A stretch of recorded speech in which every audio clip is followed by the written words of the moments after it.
And welcome guys, welcome back once again to the next video. दोस्तों आज हम सीखने जा रहे हैं journal books of accounts, original books of entry. Originally जिस तरह से इकोनॉमिक ट्रांजैक्शंस को एक पर्टिकुलर बुक में रिकॉर्ड किया जाता है, उस बुक को जनरल बुक कहा जाता है या फिर बुक ऑफ ओरिजिनल एंट्री कहा जाता है। और जनरल बुक में ट्रांजैक्शंस को रिकॉर्ड करने के तरीके को जनरलाइजेशन कहा जाता है या जनरल एंट्री कहा जाता है। बिजनेस के अंदर न्यूमरस ट्रांजैक्शंस होती हैं। बिजनेस के अंदर कई तरह की ट्रांजैक्शंस हो सकती हैं। Purchases, sales, various kinds of expenditures की ट्रांजैक्शंस बिजनेस के अंदर डे टू डे ऑपरेशन में होती ही रहती हैं। अब इन ट्रांजैक्शंस को एक सिस्टमेटिक मैनर में, एक सिस्टमेटिक तरीके से, क्रोनोलॉजिकल मैनर में, यानी कि डे टू डे बेसिस पर रिकॉर्ड करने का तरीका होता है और उस रिकॉर्ड करने के सिस्टमेटिक तरीके को ही जनरल एंट्री कहते हैं। क्या कहते हैं बच्चों? जनरल एंट्री कहते हैं। अब जनरल एंट्री किस बुक के अंदर की जाती है? जनरल एंट्री जिस पर्टिकुलर बुक के अंदर की जाती है उस बुक को कहा जाता है जनरल बुक्स। जैसा कि हमने सीखा था रूल ऑफ अकाउंटिंग के अंदर कि डबल एंट्री सिस्टम को फॉलो करते हुए हम एक पर्टिकुलर जनरल एंट्री को करते हैं, यानी कि कुछ ना कुछ जनरल एंट्री के अंदर डेबिट होता है with the equal sum, something has to be credited. और जब डेबिट और क्रेडिट बराबर होगा तब आपकी जनरल एंट्री पूरी तरह से कंप्लीट मानी जाएगी। तो बच्चों ये जो जनरल एंट्री है, डेबिट और क्रेडिट के फॉर्म में रिकॉर्ड जब किया जाता है ट्रांजैक्शंस को मॉनेटरी टर्म में, ये रिकॉर्डिंग जिस बुक के अंदर की जाती है वो बुक कहलाती है जनरल बुक, यानी कि बुक ऑफ ओरिजिनल एंट्री। अब सर मॉनेटरी ट्रांजैक्शन मान लीजिए बिजनेस के अंदर परचेज हुआ, सेल्स हुआ, तो सर उसके लिए आपके पास एविडेंस होंगे। जिस पार्टी से आपने गुड्स को परचेज किया था उस पार्टी से आपको वाउचर मिला होगा, इनवॉइस मिला होगा या बिल मिला होगा या फिर कैश मेमो मिला होगा। तो बच्चों उसे कहते हैं सोर्स डॉक्यूमेंट। कैश मेमो हो सकता है, बिल्स हो सकते हैं, वाउचर्स हो सकते हैं, इनवॉइसेस हो सकते हैं, यानी कि एविडेंशियल डॉक्यूमेंट्स जिनके बेसिस पर आप ट्रांजैक्शंस को जनरलाइज करोगे, यानी कि जनरल बुक में रिकॉर्ड करोगे। इसी तरह से यदि आपने सेल्स किया होगा तो डेटर से, जिसको आपने सेल किया होगा, आपको इनवॉइस मिला होगा, बिल मिला होगा, वाउचर मिला होगा। तो उस इनवॉइस, बिल्स और वाउचर यानी कि एविडेंशियल डॉक्यूमेंट के बेसिस पर आप सेल्स की जनरल एंट्री जनरल बुक के अंदर कर पाओगे। अब बच्चों जनरल एंट्री जो की जाती है वो डेबिट और क्रेडिट के फॉर्म में की जाती है और इक्वल सम से जो अमाउंट डेबिट होगा ट्रांजैक्शन के अंदर वो इक्वल सम से क्रेडिट भी होना चाहिए। कल तक हमने सीखा था कि किसी भी ट्रांजैक्शन के दो एस्पेक्ट होते हैं, यानी कि एक ट्रांजैक्शन के अंदर दो चीजें छुपी हुई होती है जिसे हमने आइडेंटिफाई करना होता है। तो ट्रांजैक्शंस के अंदर हम दो एस्पेक्ट्स को आइडेंटिफाई करते हैं। अब वो एस्पेक्ट्स रियल अकाउंट से रिलेटेड हो सकते हैं, नॉमिनल अकाउंट से रिलेटेड हो सकते हैं या फिर पर्सनल अकाउंट से रिलेटेड हो सकते हैं। डेबिट और क्रेडिट में कहीं ना कहीं ये तीन अकाउंट्स इंपैक्ट डाल रहे होंगे और उसके आइडेंटिफिकेशन के बेसिस पर ही हम रूल ऑफ अकाउंटिंग अप्लाई करते हैं और डेबिट और क्रेडिट के फॉर्म में उस ट्रांजैक्शंस की जनरल एंट्री कर लेते हैं। अब वो जो जनरल एंट्री की जाती है, जिस बुक के अंदर की जाती है बच्चों, वो कहलाती है बुक ऑफ ओरिजिनल एंट्री, यानी कि जनरल। जैसा मैंने बोर्ड पे लिखा है, book in which the transaction is recorded for the first time. पहली बार जब ट्रांजैक्शंस को आप अपने बिजनेस के बुक्स ऑफ अकाउंट्स में रिकॉर्ड करते हो, उस बुक को बच्चों फर्स्ट बुक ऑफ एंट्री कहा जाता है या फिर बुक ऑफ ओरिजिनल एंट्री भी कहा जाता है, क्योंकि सबसे पहली बार आपकी इकोनॉमिक ट्रांजैक्शंस इन बुक्स में ही रिकॉर्ड होती है। और वो किस बेसिस पर होती है बच्चों? आपके सोर्स डॉक्यूमेंट्स के बेसिस पर होती है, आपके एविडेंशियल डॉक्यूमेंट्स के बेसिस पर होती है। वो कैश मेमो हो सकता है, बिल्स हो सकते हैं, वाउचर्स हो सकते हैं, इनवॉइसेस हो सकते हैं। तो इस बुक को बच्चों बुक ऑफ ओरिजिनल एंट्री भी कहा जाता है। तो बुक ऑफ ओरिजिनल एंट्री या बुक ऑफ फर्स्ट एंट्री या फिर जनरल बुक, इसको इसीलिए कहा जाता है क्योंकि सोर्स डॉक्यूमेंट, एविडेंशियल डॉक्यूमेंट्स से जो आपने इकोनॉमिक ट्रांजैक्शन करी है उसके सबूत से, एविडेंशियल डॉक्यूमेंट से आप पहली बार डेबिट और क्रेडिट के फॉर्म में डबल एंट्री सिस्टम को फॉलो करते हुए क्रोनोलॉजिकल ऑर्डर में, एक सिस्टमेटिक मैनर में उस ट्रांजैक्शंस को रिकॉर्ड करते हो, समराइज्ड करते हो, प्रेजेंट करते हो। तो जिस बुक के अंदर आप रिकॉर्ड करते हो वो book he original book of entry कहलाती है या फर्स्ट बुक ऑफ एंट्री कहलाती है, जिसको कहते हैं जनरल बुक। आगे मैंने लिखा है बच्चों कि general is one of the basic book, general is one of the basic book of original entry in which the transactions are originally recorded in a chronological order. Chronological order का मतलब बच्चों ये है कि बिजनेस के first day के अंदर, accounting year के फर्स्ट डे के अंदर जितने भी ट्रांजैक्शन हुई उसे आप पहले रिकॉर्ड कर लीजिए। सेकंड डे को जो ट्रांजैक्शंस होंगी उन्हें भी सोर्स डॉक्यूमेंट के बेसिस पर सेकंड डे रिकॉर्ड कर लीजिए, and so on 365 days day to day basis पर ही आपकी इकोनॉमिक ट्रांजैक्शन डेबिट और क्रेडिट यानी कि डबल एंट्री सिस्टम को फॉलो करते हुए जनरल बुक में रिकॉर्ड की जाएगी। यानी कि साल के 365 दिन आपकी जितनी भी ट्रांजैक्शंस हुई हो, चाहे वो मिलियंस ऑफ ट्रांजैक्शंस हो, उन सभी को डे टू डे बेसिस पर, डेट एंड डेट बेसिस पर रिकॉर्ड किया जाएगा। So this is the manner how the transactions are recorded chronologically in the general book. So general is one of the basic book of original entry in which the transactions are originally recorded in a chronological यानी कि day to day order according to the principle of double entry system. Principle of double entry system को इसके अंदर follow किया जाता है, जो कि हम सीख चुके हैं, यानी कि system of debit and credit. Transactions में डेबिट और क्रेडिट इक्वल अमाउंट से होना जरूरी है। दो एस्पेक्ट हर ट्रांजैक्शंस के प्रभावित होने जरूरी हैं, यानी कि उस प्रिंसिपल को आपको फॉलो करते हुए जनरल बुक के अंदर क्रोनोलॉजिकल मैनर में आपको रिकॉर्डिंग करनी होती है। अभी कुछ प्रैक्टिकल एग्जांपल्स लेकर ट्रांजैक्शंस के उनकी जनरल एंट्री करने की हम कोशिश करेंगे और सीखेंगे बच्चों। When the size of business is small one, then it is possible to record each and every transaction in journal. अब बच्चों ऐसा इसलिए बोला गया है कि सर यदि हमारा बिजनेस बहुत बड़ा है, बहुत बड़ा बिजनेस है, तो मिलियंस ऑफ ट्रांजैक्शंस होंगे, लाखों ट्रांजैक्शंस होंगे, तो क्या आपके बिजनेस के अकाउंटेंट या मुनीम जी उन लाखों ट्रांजैक्शंस को एक जनरल बुक में रिकॉर्ड कर सकते हैं? वो पागल हो जाएगा बेचारा। या फिर आपको 50, 60, 70, 80 बुक मैनेज करनी पड़ेगी, मेंटेन करनी पड़ेगी। आजकल तो टैली सिस्टम ऑफ अकाउंटिंग को फॉलो किया जाता है, तो वो दिक्कत नहीं आती है। पर बच्चों टैली को भी आप फॉलो करोगे तो जनरल बुक आपकी बहुत बड़ी हो जाएगी। यदि आपके बिजनेस में लाखों ट्रांजैक्शंस होती हैं तो उसको समराइज फॉर्म में आप एनालाइज नहीं कर पाओगे, इंटरप्रेट नहीं कर पाओगे, समझ नहीं पाओगे। तो उसे समराइज करने के लिए, इंटरप्रेट करने के लिए, समझने के लिए बच्चों, यदि बिजनेस का साइज बड़ा हो जाता है तो ओरिजिनल बुक ऑफ एंट्रीज भी कई पार्ट्स में डिवाइड कर दी जाती है। यानी कि जनरल बुक के अलावा भी कुछ स्पेसिफिक ट्रांजैक्शंस के लिए, कुछ स्पेसिफिक कैटेगरी ऑफ ट्रांजैक्शंस के लिए जनरल बुक की सब्सिडरी यानी कि सपोर्टिव बुक्स मैनेज की जाती है, मेंटेन की जाती है बच्चों। जैसे कि बिजनेस के अंदर जितनी भी क्रेडिट परचेज हो रही है, उधार की परचेज हो रही है, तो उनको बिजनेस के अंदर पर्टिकुलरली अलग बुक केवल जनरल बुक के सपोर्ट के लिए, कुछ सब्सिडरी बुक्स केवल तभी मेंटेन की जाएगी, उन्हीं ट्रांजैक्शंस के लिए मेंटेन की जाती है जो बार बार होती हैं, रेकरिंग नेचर की होती हैं और मिलियंस में होती हैं, बहुत ज्यादा होती हैं, जिन्हें बार बार सेम नेचर की होती हैं, बार बार रिकॉर्ड करना बहुत ज्यादा एक हैक्टिक वर्क हो जाएगा। जैसे कि क्रेडिट परचेज, बिजनेस के अंदर क्रेडिट परचेज न्यूमरस टाइम्स होते हैं, तो सर उसके लिए एक सपोर्टिव बुक्स अलग से बना दी कि सर क्रेडिट परचेज की ट्रांजैक्शन आप जनरल बुक में बार बार रिकॉर्ड मत करो, जनरल बुक की लेंथ बहुत ज्यादा बढ़ जाती है और ये रिपीटेटिव नेचर की ट्रांजैक्शन है, इसके लिए अलग से बुक बना दो। तो एक सब्सिडरी बुक, सपोर्टिव बुक्स या फिर एक अलग से बुक मेंटेन कर ली जाती है, यानी कि परचेज बुक के नाम से।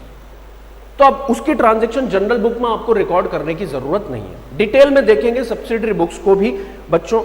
इसी तरह से सेल्स की बुक, सेल्स भी बहुत बार होती है हमारे बिजनेस के अंदर, तो क्रेडिट सेल के लिए हमने अलग से बुक मेंटेन कर लेनी है। हो सकता है परचेज रिटर्न और सेल्स रिटर्न भी बार बार होता है, तो उसके लिए भी अलग से बुक मेंटेन की जा सके। तो when the size of business is small one, then it is possible to record each and every transaction in general। ये थोड़ा सा then it is general book में रिकॉर्ड करना पॉसिबल होता है।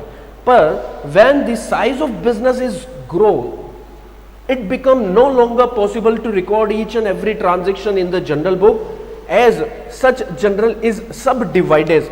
इस जनरल बुक को सब डिवाइड कर दिया जाता है into the sub journal known as special purpose subsidiary books. Special purpose subsidiary books. अब एग्जाम्पल के लिए इन स्पेशल पर्पज सब्सिडरी बुक्स के कुछ नाम मैं यहाँ पर लिखने जा रहा हूँ, आप उन्हें नोट कर लीजिएगा। समझेंगे हम, स्पेशल पर्पज बुक का एक अलग चैप्टर है, सब्सिडरी बुक्स का एक अलग चैप्टर है, उसके अंदर डिटेल में हम समझेंगे। पर अभी हम जनरल, क्या वो ओरिजिनल बुक्स ऑफ एंट्री का पार्ट है? यस, वो ओरिजिनल बुक ऑफ एंट्री का पार्ट है, वो जनरल को सपोर्ट करने के लिए मेंटेन की जाती है, इसलिए इसके साथ उन्हें लिखना जरूरी है। तो एक बार कुछ नाम हम एग्जाम्पल्स के फॉर्म में यहाँ पर लिख लेते हैं, फिर चर्चा को आगे बढ़ाते हैं।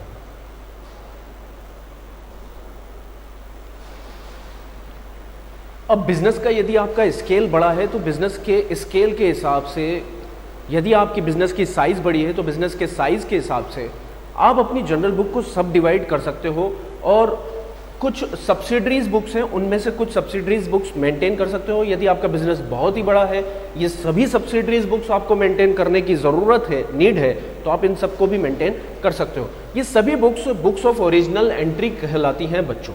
यदि आपका बिजनेस का साइज छोटा है, आपकी जनरल बुक छोटी ही मेंटेन होती है, तो इन सबको मेंटेन करने के लिए आपको ज़रूरत नहीं है, आप एक जनरल बुक भी मेंटेन कर सकते हो। Journal is subdivided into the number of sub journals known as special purpose subsidiary books. Special purpose मतलब पर्टिकुलर ट्रांजैक्शंस के लिए आप अलग से बुक मेंटेन कर रहे हो स्पेशली। और book of original entry, obviously book of original entry यानी कि ये जनरल का ही पार्ट होती है। सो दीज सब्सिडरी बुक्स में बी एन्यूमरेटेड एज अंडर। ये 8 तरह की सब्सिडरी बुक्स बिजनेस में मेंटेन की जाती है बच्चों। एक होती है कैश बुक। कहने का मतलब इतना सा है कि कैश से रिलेटेड ट्रांजैक्शंस बहुत सारी हो रही है आपके बिजनेस में, बहुत स्केल बड़ा है आपके बिजनेस का, तो आप कैश के लिए अलग से कैश बुक मेंटेन कर लो। समराइज्ड फॉर्म में बनती है बच्चों, छोटी बनती है। अब क्यों मेंटेन करेगा बिजनेस? क्योंकि कैश की बहुत सारी ट्रांजैक्शन है, रोज 50 कैश की ट्रांजैक्शन होती है, 365 दिन में हजारों लाखों कैश की ट्रांजैक्शन होती है। यदि उन एक एक ट्रांजैक्शन को मैं रिकॉर्ड करने गया तो मेरी जनरल बुक तो बहुत बड़ी हो जाएगी। तो मैं क्या करूंगा सर, कैश की जितनी भी ट्रांजैक्शन है एक बुक बनाई, एक ही पेज पर या 2-4 पेज में पूरे साल भर की कैश ट्रांजैक्शन रिकॉर्ड हो जाएगी। अब कैश बुक बनती कैसे उसको सीखेंगे आगे, ठीक है। अभी केवल बेसिक अंडरस्टैंडिंग ले रहे हैं, समझ में आ रही है बात। परचेज बुक, सर परचेज की ट्रांजैक्शन बहुत सारी होती है, जनरल बुक में परचेज की हर ट्रांजैक्शन रिकॉर्ड की जाए तो जनरल बुक का लेंथ बहुत बढ़ जाएगा सर। इसलिए परचेज से रिलेटेड स्पेसिफिकली स्पेशल बुक हमने मेंटेन कर ली, purchase book, and accordingly sales book, purchase return book, sales return book, bills receivable book, bills payable book and journal proper. Actual में बच्चों जनरल प्रॉपर, जब subsidiary books आप maintain करते हो, इनसे इन cash purchase, sales, purchase return, sales return, bills receivable, bill payable, इनसे related specific transactions आप इन बुक्स में रिकॉर्ड कर रहे हो। उसके बाद जो बची हुई ट्रांजैक्शंस है, जितनी भी बची हुई ट्रांजैक्शन है, वो जनरल प्रॉपर में मेंटेन की जाती है। तो जनरल प्रॉपर का मतलब है समराइज्ड जनरल बुक, बची हुई जनरल बुक, क्योंकि स्पेसिफिक ट्रांजैक्शंस के लिए हमने अलग अलग बुक्स में एंट्री की है। अब जो बची हुई ट्रांजैक्शन है जिनकी स्पेसिफिक बुक्स में एंट्री नहीं हो पाई, वो कहाँ की जाएगी? वो की जाएगी जनरल प्रॉपर के अंदर। समझ में आती है बात बच्चों? हाँ, अलग चैप्टर्स हैं, ये सब डिटेल में देखे जाएंगे, बस अभी बेसिक अंडरस्टैंडिंग हम ले रहे हैं क्योंकि हमने जनरल बुक का चैप्टर स्टार्ट किया है और इसके अंदर हम जनरल एंट्री सीखेंगे। ये प्रैक्टिकल है पूरी तरह से, ठीक है। तो these book are termed as book of original entries because the transaction are first of all recorded in these books. तो you can note this what I mention in on the board. आप नोट कर सकते हैं pause करके बच्चों, फिर हम आगे की चर्चा करते हैं।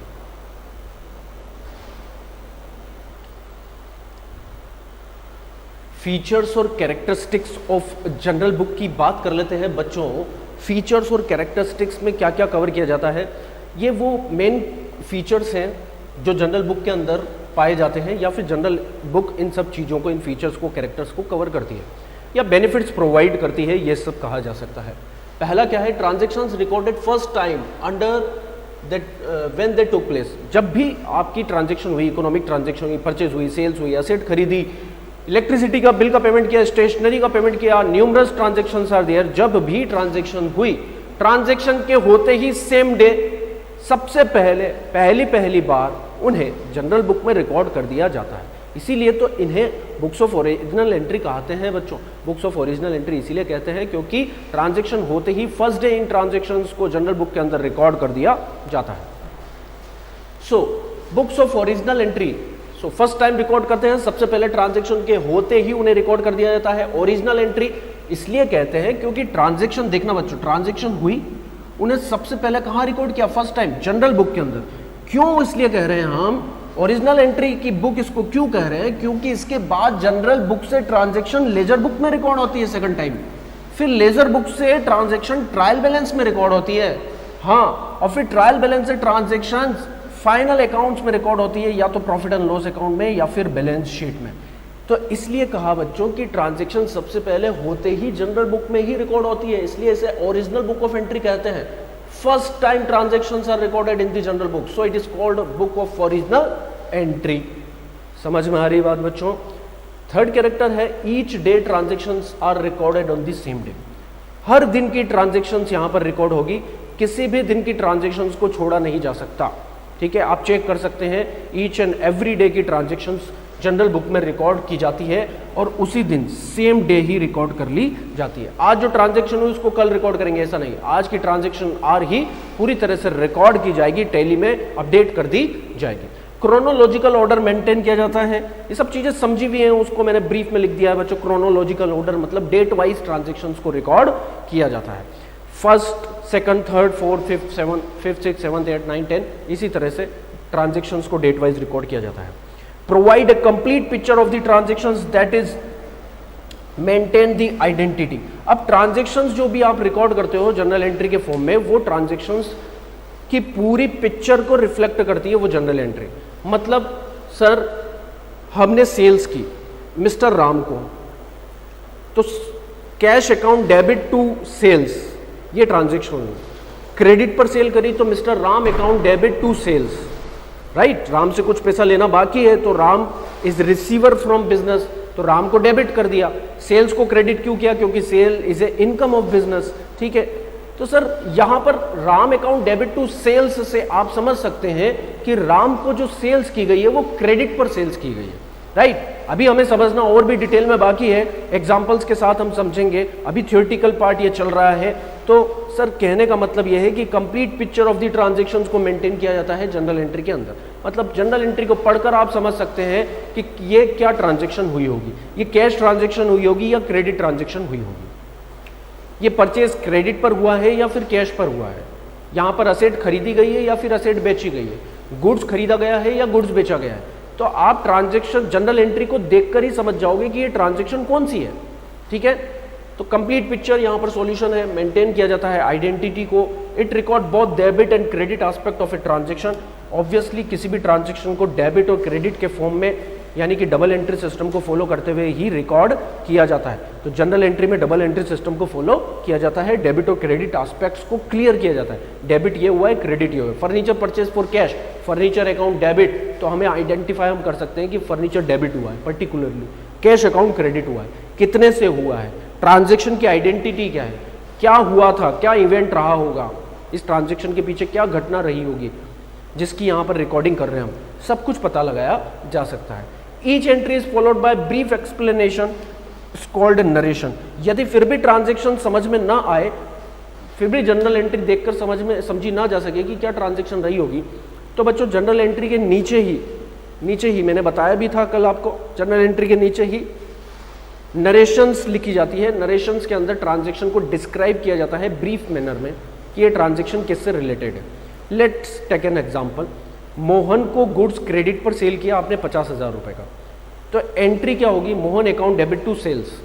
अब बच्चों को समझ में नहीं आ रहा है Mohan account debit to sales देखकर कि ये ट्रांजैक्शन क्या है, तो नरेशन में लिख दिया जाएगा कि credit sale done to Mohan of ₹50,000। इसका मतलब नरेशन पढ़कर आप समझ सकते हो कि ये क्रेडिट सेल की ट्रांजैक्शन है।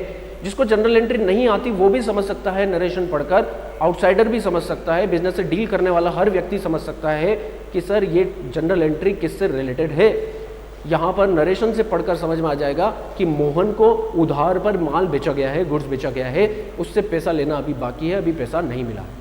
तो सर सॉल्यूशन कंप्लीट नेचर का होगा। यहाँ पर ब्रीफ एक्सप्लेनेशन नरेशन से और ज़्यादा क्लियर हो जाता है जनरल एंट्री के अंदर। Compound entry is one of the characteristics of general entry. Actual में क्या होता है, दो या दो से ज़्यादा जनरल एंट्रीज को भी जनरल एंट्री, दो या दो से ज़्यादा ट्रांजेक्शन्स को भी एक ही जनरल एंट्री के रूप में रिकॉर्ड किया जा सकता है। इसका मतलब ये है बच्चों कि 3-4 ट्रांजेक्शन्स भी एक जनरल एंट्री के रूप में रिकॉर्ड की जा सकती है, बट उन्हें एक साथ कब रिकॉर्ड किया जाता है उसकी भी कंडीशन होती है। एक ही नेचर की ट्रांजेक्शन्स होनी चाहिए, सेम डे की होनी चाहिए, सेम इवेंट की होनी चाहिए, तभी उनको एक साथ रिकॉर्ड किया जा सकता है, चाहे वो अलग अलग टाइम पर हुई हो, सेम डे की होनी चाहिए। तो सर वहाँ पर एक से ज़्यादा अकाउंट डेबिट भी हो सकते हैं, एक से ज़्यादा अकाउंट क्रेडिट भी हो सकते हैं। तो ये फैसिलिटी मिलती है जनरल एंट्री के अंदर, जनरल बुक के अंदर, कि आप कंपाउंड एंट्री कर सकते हो, दो या दो से अधिक ट्रांजेक्शन्स को एक ही जनरल एंट्री के फॉर्म में क्लब कर रिकॉर्ड कर सकते हो। इससे सुविधा यह रहेगी कि 4, 5, 6, 10 जनरल एंट्रीज अलग अलग ट्रांजेक्शन की करने की जरूरत नहीं होगी। सेम नेचर की ट्रांजेक्शन सेम डे पर हुई है तो उन्हें आप एक साथ कंपाउंड कर एक ही जनरल एंट्री के रूप में रिकॉर्ड कर सकते हो। This is all about the features and characteristics of a general entry. अब बच्चों हम जनरल एंट्री का फॉर्मेट सीखेंगे, जनरल एंट्री का फॉर्मेट सीखेंगे नेक्स्ट वीडियो के अंदर, और जनरल एंट्रीज करना सीखेंगे डबल एंट्री सिस्टम को फॉलो करते हुए, डेबिट और क्रेडिट के रूल को फॉलो करते हुए बच्चों।